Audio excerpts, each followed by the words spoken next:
Hello, YouTube. I wanted to actually get around to making a proper Man of Steel review because people seem to think that I unilaterally loved this movie, right? And I didn't.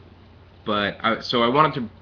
I saw that tooltime9991 or something um, posted a very long review of the film, and so I think, and it so I took down some notes on it, and I wanted to discuss some of the things that he talked about because some of the things I think are legitimate criticism, some of the things I think aren't. But the number one thing that I want to point out, or the number one failure of Man of Steel, I would say, is that the movie happens. I think that it feels like a 3 hour long movie that was cut to 2:20. In that, there are a lot of sort of quick lines of dialogue that explain things, and there's a lot of information being communicated very quickly, and there are things that therefore the audience doesn't have time to let sink in or to like think about, and therefore people come away with sort of like an incomplete understanding of what's going on, and therefore you get all this bizarre stuff about like people saying, "Oh, there are all these plot holes," and there are a couple plot holes, and I'll discuss those, but some of which aren't actually plot holes, some of which, you probably just missed lines of dialogue in the film. So that's sort of the number one sin of Man of Steel for me, is that so much was being communicated so quickly that the audience didn't, or it seems like the audience wasn't able to grab a hold of everything. I've seen the movie twice, and I think it definitely benefited from a second viewing for that reason. So, to begin breaking down Tool Time's video, first of all, he and I have actually similar tastes in comics. He name dropped a few. He name dropped The Invisibles. He cited Red Sun as his favorite Superman comic, also one of my favorite Superman comics. He name dropped All Star Superman, which is a wonderful book, and everybody should read it. There's an animated film of it, which isn't quite as good, but it's still pretty good if you want to go and find that. Highly recommend all that stuff. Now, the 3 points that he brings up at the beginning is, one, it feels generic. 2, there are lots of plot holes, and 3, catastrophe porn or disaster porn. First of all, the generic feeling of the film, kind of like, I see why he says that, right? I understand why people say that. I didn't get a Transformers vibe from the movie, right? I didn't get a Michael Bay vibe from the movie. I think it's, I think the only reason why people are citing Michael Bay around this film is because it's, lots of explosions and stuff like that. But in Michael Bay films, it's extremely hard to make out what's going on at any given point. And I didn't get that from this movie. Like, my number one criticism of Michael Bay films is that there's just so much shit on the screen that you can't, like, make out the geography of what's happening. And I didn't feel that way about this. But I will say that it definitely is excessive, which might be a comment on the disaster porn side. But it might not be also. But I think everything in the film is kind of excessive. Good or bad doesn't really matter to me, but it definitely is excessive. So, first of all, he uses the word Matrix-like in talking about the Kryptonian birthing pods, which is interesting because actually the name for that is the birthing matrix, and it comes from John Byrne's run on the Superman character from 1986, Um, so, I mean, when you start saying like, oh, it feels like a rip-off of The Matrix, then I mean, it's just clearly drawn from the source material. I don't expect all viewers to get that, right? That might be esoteric for some people.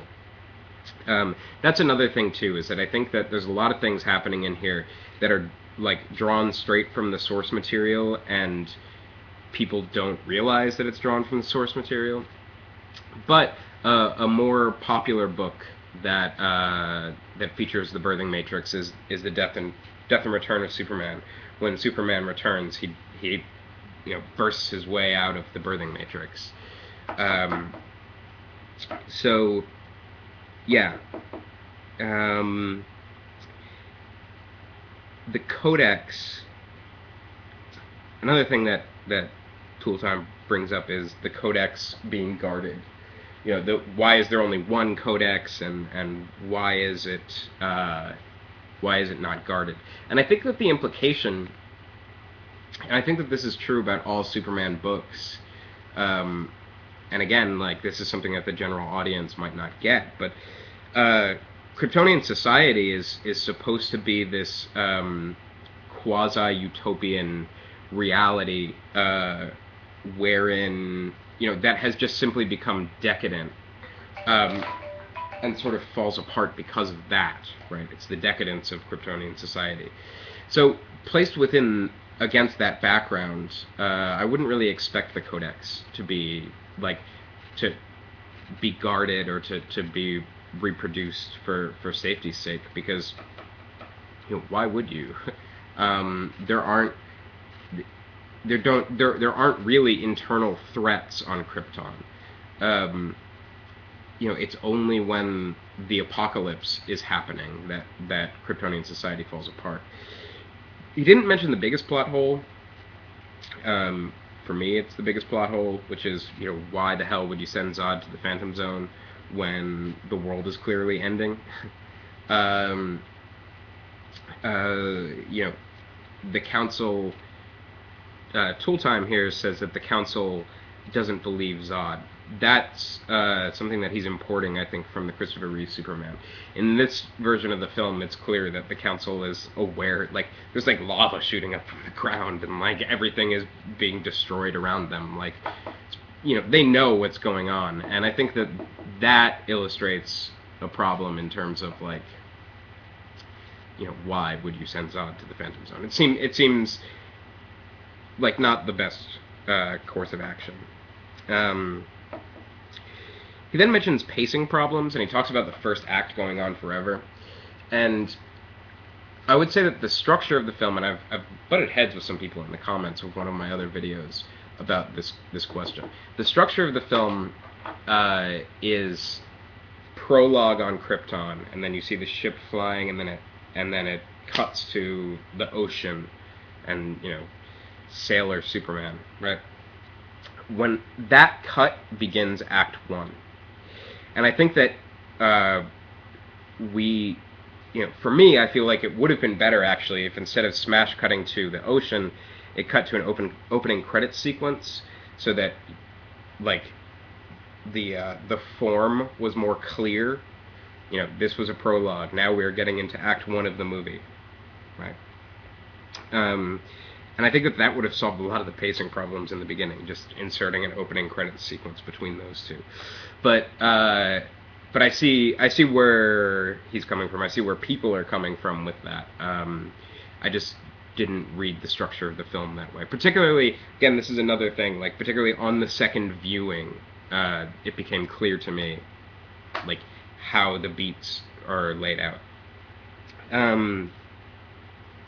He also says that Superman in hiding his identity is somehow shouldn't he be running around helping people or something like that. But, like, they explicitly state that he is running around helping people. There's that tower that's falling down in the ocean, which is a little convenient. He happens to be there during this catastrophe. But when Lois Lane is later, like, going through his life and trying to find out who he is, the way she does that is by going through and finding all of the people that he helped back in time, right? And so it's implied through that scene, I think very clearly, that this isn't an isolated incident. The fact is he is running around sort of helping people. He has this compulsion to do good in the world. So, and then also Lois Lane says, at some point, like, you would have to stop helping people if you really wanted to disappear, but I get the impression that that's not an option for you. So you get this idea that there's this moral fiber running through him, I thought. But I will say that, yes, like, that's kind of glossed over, like, really quickly in everything that's happening. Tooltime identifies the MacGuffin of the movie as being the Fortress of Solitude, the Kryptonian ship. I think that that's just a misreading. The MacGuffin of the film is the Codex, right? So, like, if we look at famous MacGuffins throughout history, Indiana Jones and the Raiders of the Lost Ark, you have the villain going after the Lost Ark, and then the hero has to try and stop him from getting the Lost Ark. If you look at the Avengers, you have the Cube, right? That's the MacGuffin of the movie.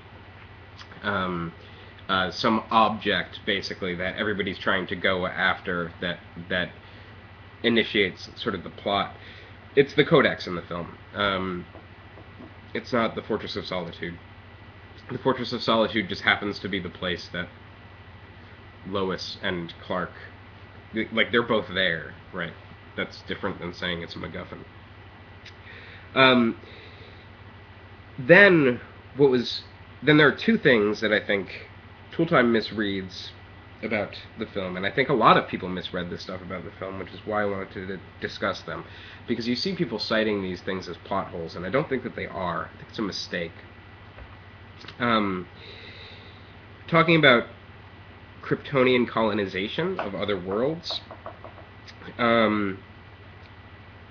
First of all, it's not that...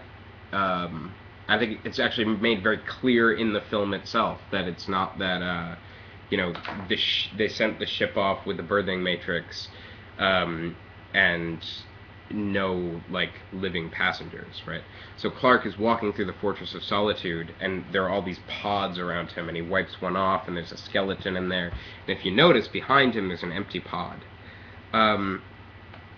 What I will say about that ship on Earth is that there is a story tied to that ship, and there's a tie-in comic written by David Goyer, who wrote The Man of Steel, right, about that specific ship, and I know that ought not come to bear on the movie, but the point that I'm trying to elucidate with that is that it's not actually the case that that you can take some normative, you can derive some understanding about the norms of Kryptonian colonization from from the fact that there's a birthing matrix on that ship, right? There's clearly a story that's untold there. The other thing too is that Kryptonian colonization, there's a certain timeline that I think isn't understood, particularly by Tooltime, and it's made very explicit in the film. The idea was, eons past, Krypton was out in the universe colonizing other planets, sending out scout ships and doing all this stuff. At a certain point in the past, they took on a policy of isolation. For one reason or another, it's just not explained. Maybe it would have been better if it was explained. And then, after a long period of time of isolation, which is what caused them to mine all of their resources from the planet explodes. Now, Tooltime seems to think that the scout ships, the other colonies, died when Krypton blew up. that's not the case. Zod doesn't say that, and this is just a misreading of a line. What Zod says is that when Krypton adopted a policy of isolation, right, which I think in the film's chronology is something like 20,000 years prior. When that happened, then the other colonies died off. So all of these colonies are like ancient, and because they were cut off from Krypton when Krypton adopted a policy of isolation, that's why they withered away. So it's not a plot hole. It's not something that didn't make sense. The fact is that like you get like one line of exposition, and then there's a whole bunch of other stuff happening, and so you don't really like catch these lines of exposition that explain all of these things. So it looks like there are plot holes in certain places that there just aren't. So again, that's the main sin of the movie. It bombards you with so much information so quickly. I've seen people do this one too, other than Tool Time. The atmosphere, Kryptonian atmosphere.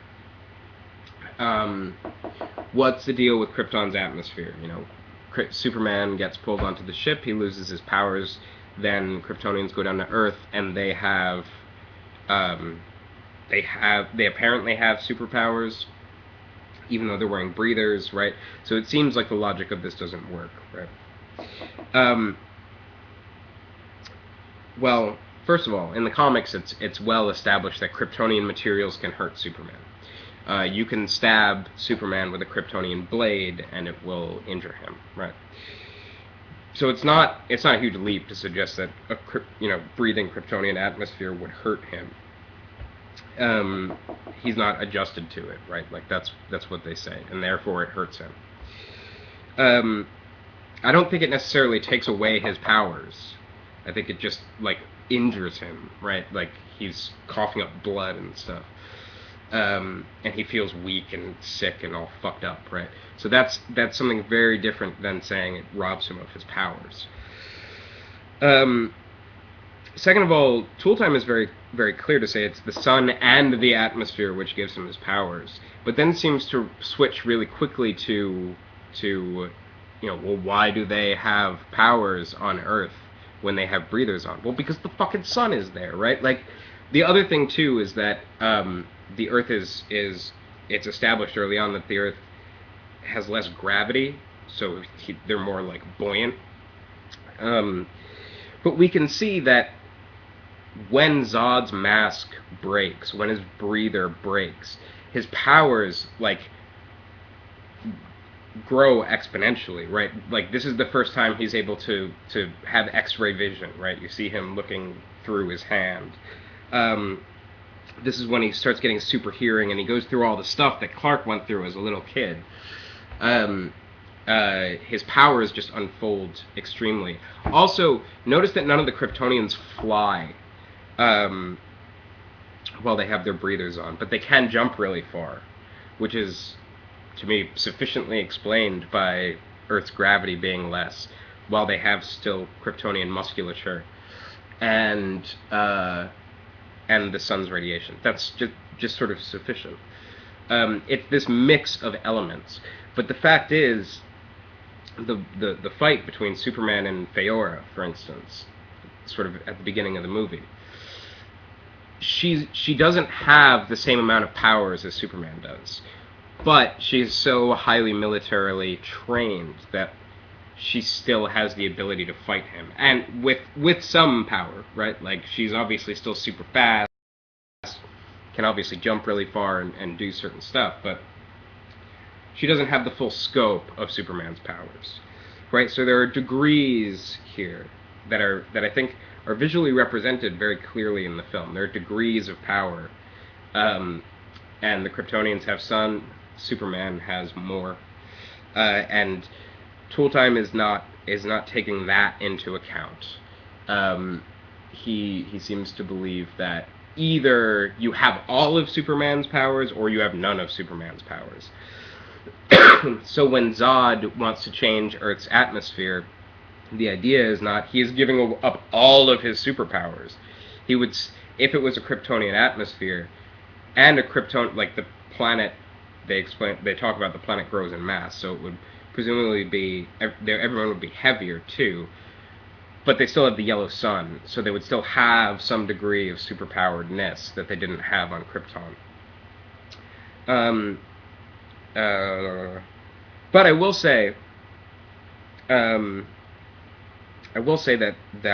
Zod's transformation, or Zod's like ability to come to grips with Earth's atmosphere, is definitely faster.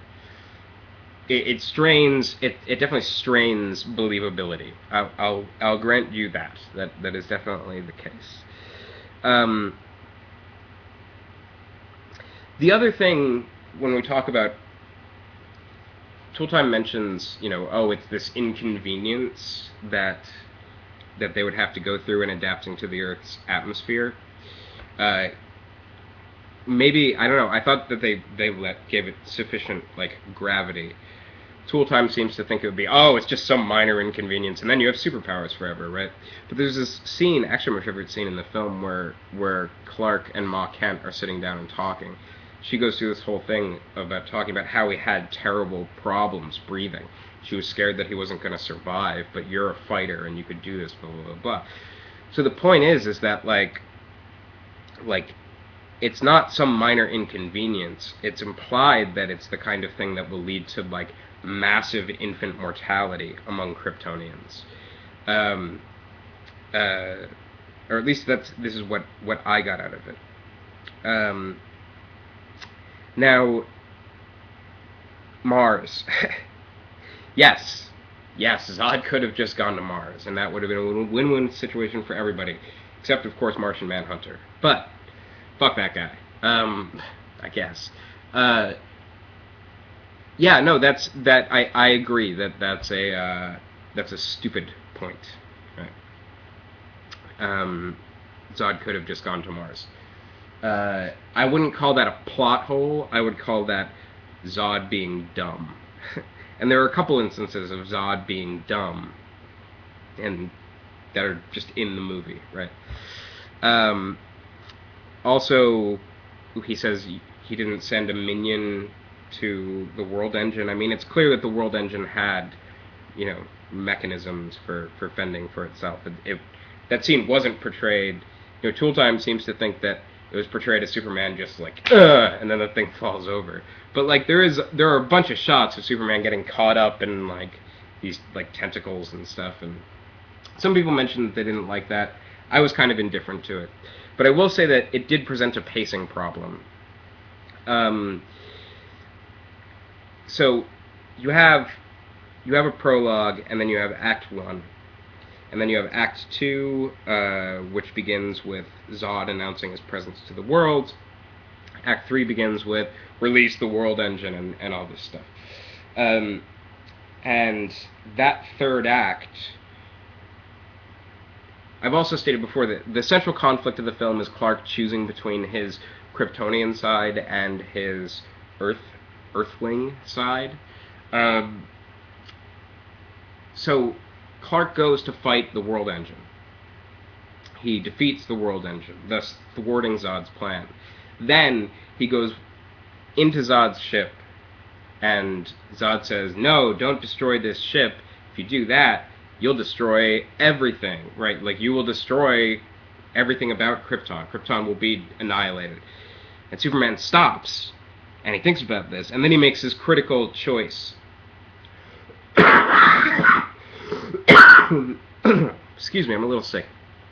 Then he makes his critical choice. His critical choice is, do I stop? Do I not destroy this huge ship and let Krypton have a chance to live? Or do I annihilate it for the sake of Earth?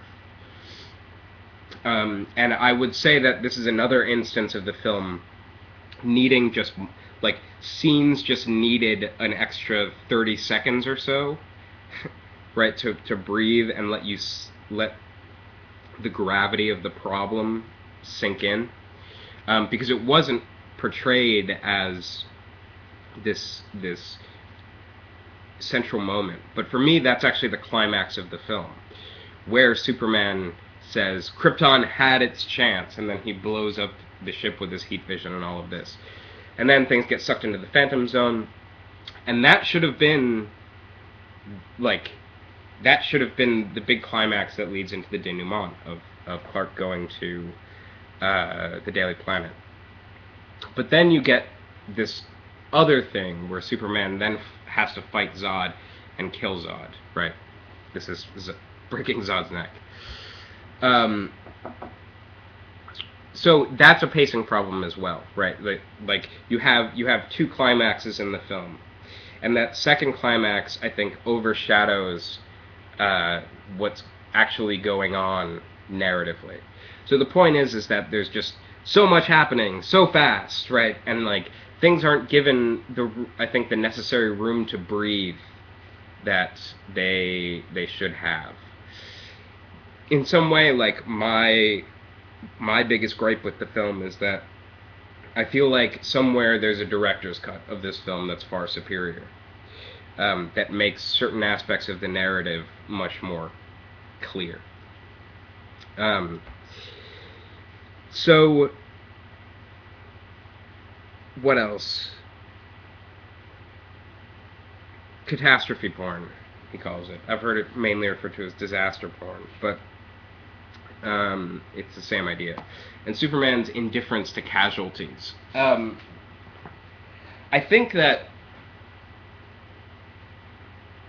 how I read the film, and I don't know if people read it this way, right? But I would propose the following reading. Superman, when most of the buildings are falling down, Superman's like in India. So I don't think he actually sees that stuff happening. And actually, I think that the movie almost like was that close to being rated R. And I feel like what they were trying to do would have made a lot more sense in a rated R film. And that is that they tried really, really hard to show the civilian consequences of these actions, right? They tried really hard to show the gravity of what's happening. But I think that's really difficult to do in a PG-13 movie. So you get these shots where there's one shot in particular where you see a building falling down, and you see people like very close to it running away, and then the camera angle changes and you see the building come down, but it's like above the street, so you don't see all the people getting crushed. But those people are dead. Like, it's very clear that like just this crowd of people had a building collapse on them. And now, I think that what was going on here was you have these movies like Transformers and even the Avengers. Like, I don't want to say that the Avengers was as extreme, but like they definitely smash up Manhattan. And you don't get 9/11 comparisons with the Avengers or the Incredible Hulk where he destroys Harlem, right? Like it's sort of commonplace in movies these days for cities to just be annihilated. And I think that the sort of realism of the film, which again probably couldn't have been brought out as far as it needed to be to make this point because it was a PG-13 movie. But I think the point of it was to say that I don't like comparing it to the Avengers because it wrapped filming before the Avengers came out. But the Avengers sort of gets away with this city destroying by having all these like quippy one-liners, and you go, yeah, like look at Iron Man flying around, and like this spirit of like adventure, right? But meanwhile, there are like lots and lots of people dying, presumably, that you're not thinking about. So what I think what I think they were trying to do with Man of Steel was to critique that, right? To say like, that's horrible, right? Like, that's bad that like we are willing to accept these massive consequences as long as there's, one-liners to go along with it. So I actually read it as a critique of disaster porn. And I think that's why you're getting all of these 9/11 comparisons. So the other thing in Tooltime's video that I wanted to point out is that on the one hand, he compares it to 9/11, and I've heard a lot of other people say that it gets really depressing and really blah, blah, blah. But on the other hand, Tooltime then says that there's no pathos to it. I feel like that those two statements are in contradiction to one another. I felt like there was a lot of pathos to the city destroying scenes. And a lot more, and I think it was taken a lot more seriously than someone like Michael Bay, right? I didn't get the sense that they were just gleefully destroying the city. I got the sense that they wanted to show you, and this was the whole function of Perry White in the film, was to show you someone who's on the ground while this is going on and the horror that they're going through. Now, again, all of this could have benefited from having slightly longer scenes, right? Because the film feels cut in such a fast-paced way that none of this stuff really takes the time to sink in. But it was this kind of stuff that I felt on the second viewing of the film, kind of going, oh, I get what they're doing there, or oh, that thing that didn't seem to make sense is explained there, right? There's a lot of that going on. Now, so yeah, the disaster porn stuff, I didn't get the feeling that it was gleeful in the same way that it was in a Michael Bay film, right, or a Roland Emmerich film. I got the sense that it was kind of a critique of that attitude. And yeah, as far as Superman's indifference goes, that's the other thing. People have pointed out that Superman, he's not caring about all these people dying. He's just fighting Zod, and doesn't give a shit about the human cost. And then all of a sudden, he cares when when Zod is going to kill 4 people. Right. Now, I actually think that was a smarter scene than people seem to think it was. This is another thing too, is that I think that people there are genuinely smart things in this film that people don't care to read into, because the film is such a big, loud action movie that people just sort of assume that there won't be smart things in the movie, put it that way.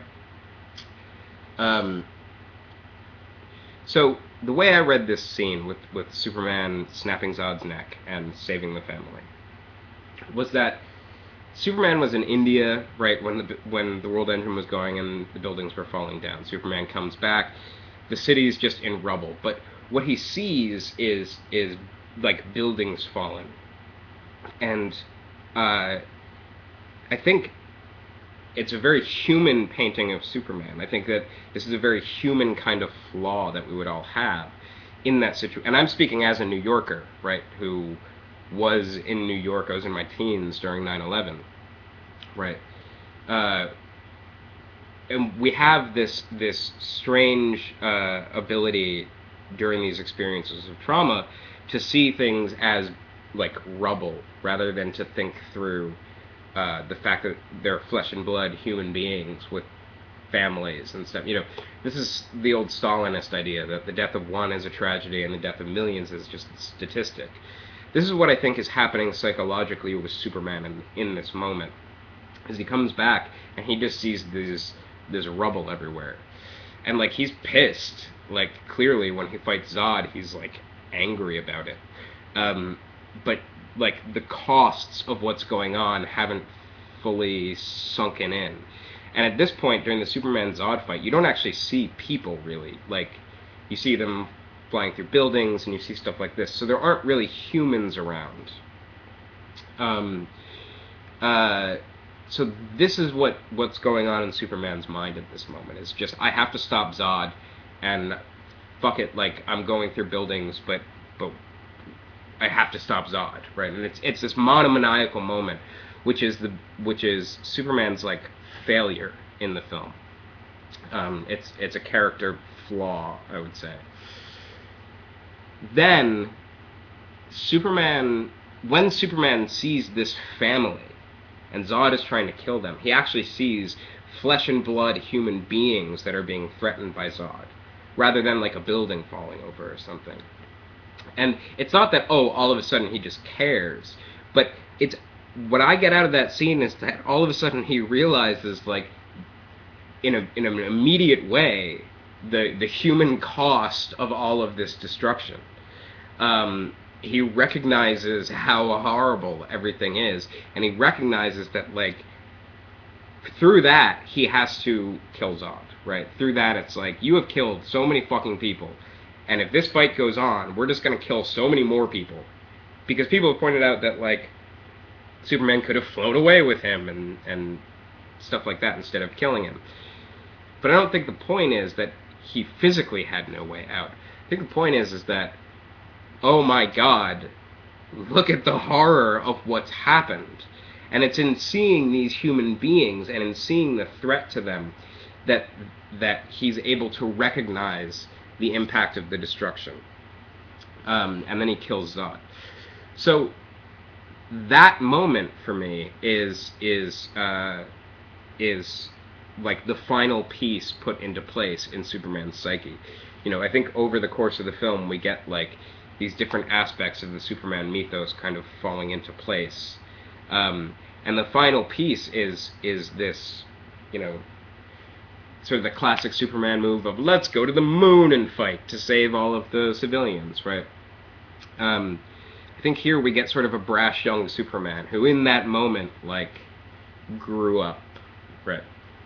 I don't know, maybe it's too charitable of a reading, but that's what I got out of it. It wasn't even like I was thinking, like, overthinking through it. Like, that's just my first time watching the film. That was the experience that I had.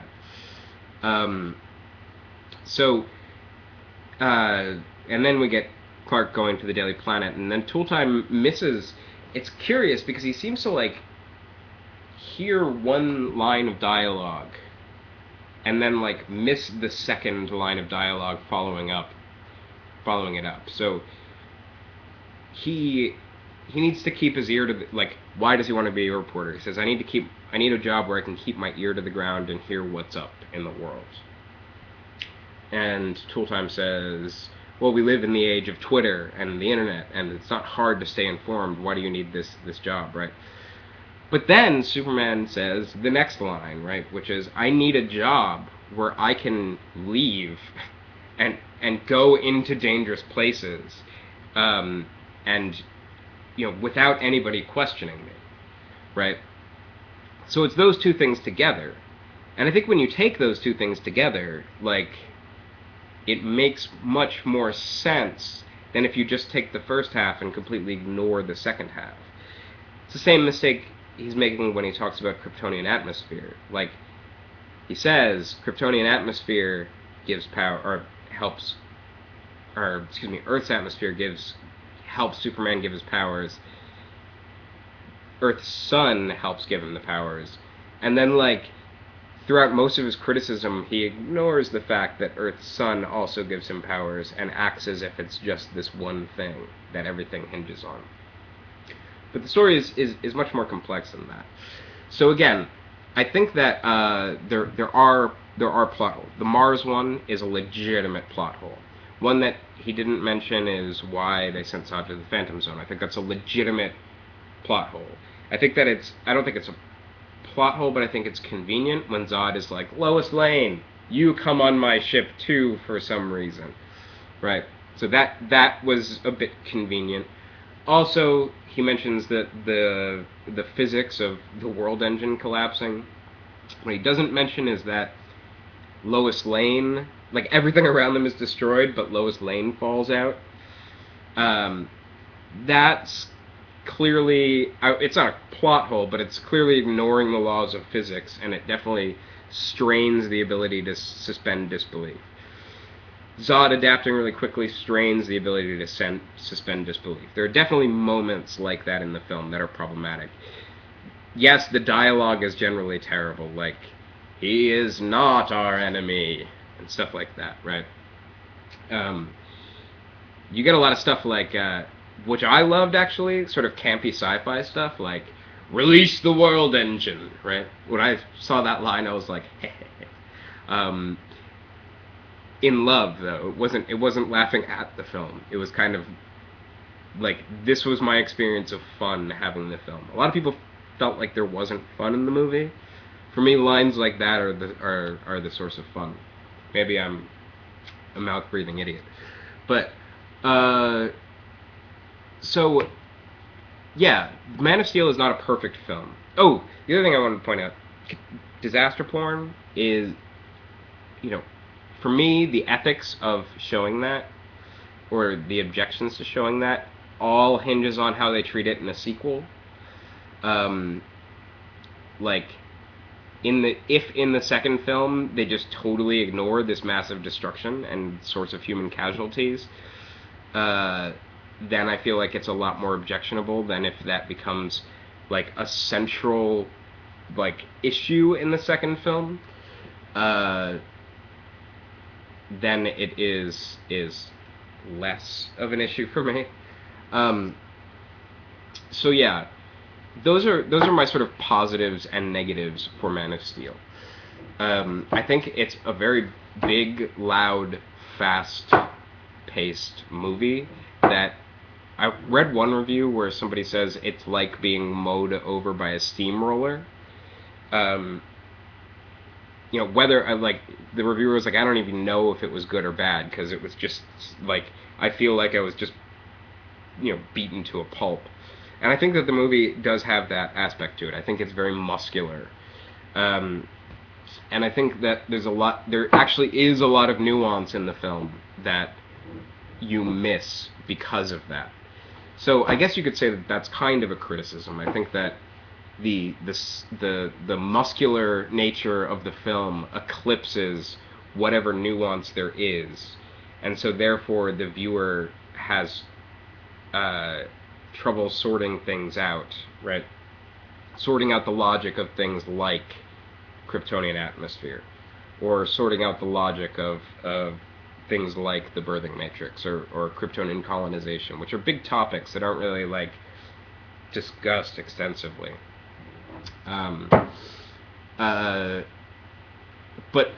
all I want to drive home is that no, there actually is a logic, right? It wasn't handled like the makers of the film clearly thought through that stuff. It's just presented in a way that's difficult for the viewer to understand. So that is a criticism. Again, I didn't necessarily like have too much trouble with a lot of that stuff when I first saw it. Might have been because like a lot of the things in the film that were drawn from the comics I recognized, and so I could put those pieces together in a certain way that the average viewer might not be able to. There's another one. Oh yeah, one more thing that was clearly from the comics for me. Some people didn't catch this, but for me, the fight between Superman and Zod was like felt almost shot for shot like it was taken from the fight between Superman and Doomsday from the comic books. And the reason that they did it that way in the film was to show this, like, how crazy powerful these beings are. Like, that's very clear. And I don't know if they would be able to do a Doomsday movie after this, because it would be so similar to the end fight in this. That, and also people would probably say that it's stupid, right? So I don't know if they'll be able to do a Doomsday movie, which is sad, because I think the death of Superman is one of the most compelling story arcs in the comics. But that was something that I don't want to say it was directly lifted out of that story, but it's something that sort of felt like it was playing on the same playground, kind of. It felt like when they were designing the fight between Superman and Zod, they were thinking about the fight between Superman and Doomsday in the comics, which, I don't know, for me, like, explains a lot about what's going on the screen. Or it made it not shocking to me, or it even made it, like, perfectly enjoyable to me. And the reason being that I love this comic book arc. So when I see Superman throwing Zod through a building, I go, oh man, that's just like the Doomsday fight. You know, that's how I think about it. I don't know. Maybe I'm a mouth-breathing idiot, though. So that's a very at-length discussion of the positive, what I think are the positives and the negatives of Man of Steel. I don't think it's a perfect movie at all. I give it more sympathy than most people are. I think that there's a lot of room to do a lot of really amazing things in a sequel. If you look at this as an origin that's just supposed to start a franchise, then I think that this world that they've created is a world wherein amazing Superman stories can happen. I think that this is a world also where Superman and Batman can coexist, which is cool, leading into the Justice League and such. I think the tone of the film, I really like the tone of the film. The Jesus stuff, I haven't commented on that yet. The Jesus stuff was really ham-fisted. I would give everyone that. It didn't offend me as much as in Superman Returns. There was a lot of Jesus going on. This time, I think I was like jaded to the Jesus references because of Superman Returns. And so it didn't take me out of the movie or anything. So yeah, that's my extensive review and response to a few of the things that Tooltime had said. Very long video. If you've made it this far, you get a gold star. And have a good day.